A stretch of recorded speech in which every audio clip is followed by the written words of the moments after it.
Latha Palaniappan, Chair of the American Heart Association Statistics Committee and lead author of the 2026 Heart Disease and Stroke Statistics Update. And I'm Sadiya Khan, Chair-elect of the AHA Statistics Committee and also an author on this year's update. We're delighted to be here with you today. We're super excited to kick off this new year with the release of our annual Heart Disease and Stroke Statistics Update published in Circulation. This report has been published every year since 1958, almost 7 decades, and brings together the most current data on cardiovascular and brain health in the United States and globally. What's critical is that it includes data on both cardiovascular and brain diseases, as well as cardiovascular health behaviors that shape the risk for cardiovascular disease and the economic impact of those conditions in the US and globally. For those of you who may be less familiar, the AHA Statistics Update is the most comprehensive and widely cited source of cardiovascular health data. It's used by clinicians, researchers, policymakers, journalists, and advocates to understand trends, disparities, and opportunities for prevention and impact. We include data on the latest scientific advances, newest therapeutic interventions, and current public health policies, such as nutrition. One of the most important emerging themes that is featured in this year is the growing burden of cardiovascular kidney metabolic, or CKM syndrome. This construct was defined by the American Heart Association in 2023, and this new chapter really pulls together critical data that demonstrate the growing burden in the United States. One key statistic is that 9 in 10 adults have some level or degree of CKM syndrome.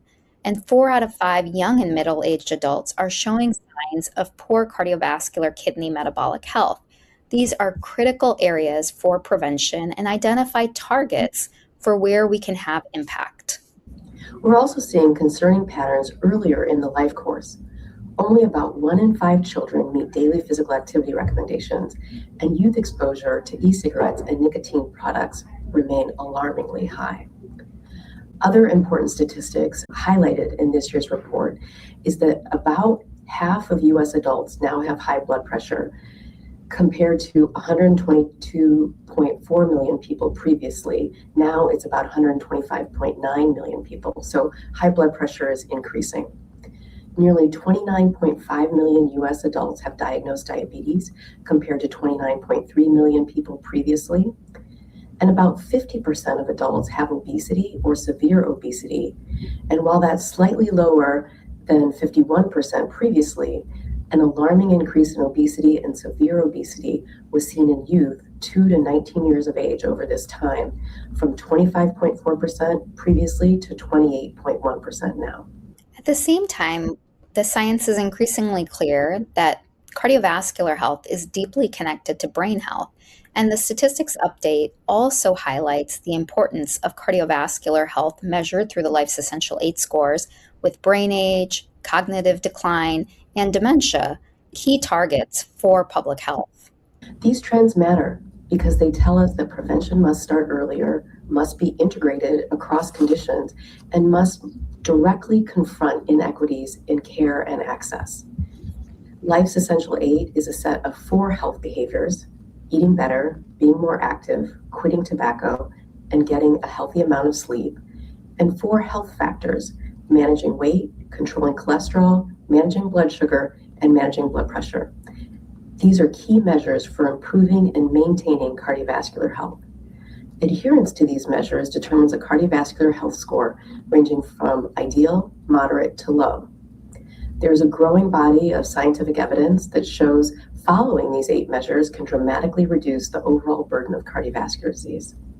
We are very encouraged by the findings of many of those studies that we have featured in this year's statistical update.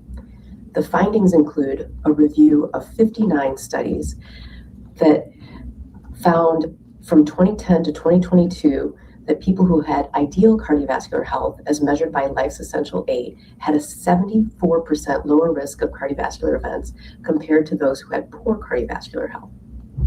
In the United States, optimal Life's Essential 8 scores could prevent up to 40% of annual all-cause and CVD deaths among adults, and a 10-point improvement in Life's Essential 8 could prevent 9% of cardiovascular events.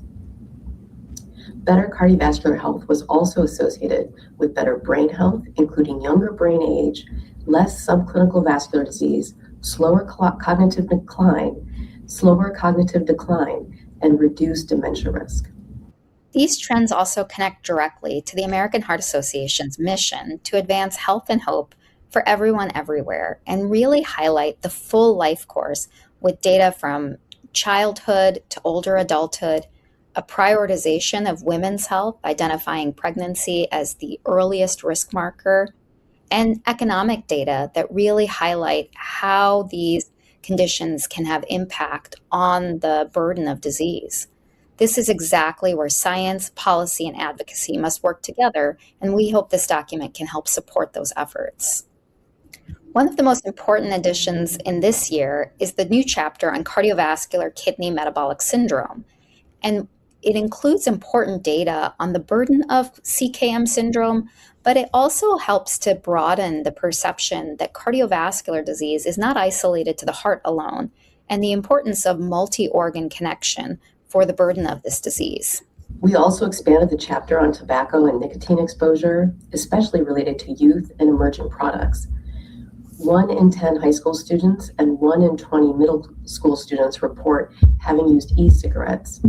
That's a great highlight, and it's really important that that is one of many highlights, and every chapter has been updated with the most current nationally representative and global data sets that ensure that this remains the most authoritative and up-to-date resource in cardiovascular and brain health. This report represents an enormous collaborative effort over the course of a full year by almost 50 AHA volunteers. Thank you especially to Dr. Sally Wong, National Director of the American Heart Association, and Debbie Hurd, who bring decades of experience to this ever-evolving collaboration. We are both deeply grateful to the volunteer writing group members, our federal partners, and the outstanding American Heart Association staff and data science teams who make this work possible every year. This is an incredible resource, and it wouldn't be possible without all of them. On behalf of the American Heart Association, thank you for joining us and for the work you do to improve cardiovascular health. We hope you'll use the 2026 statistics update to inform your research, your clinical practice, policy, and advocacy in the year ahead.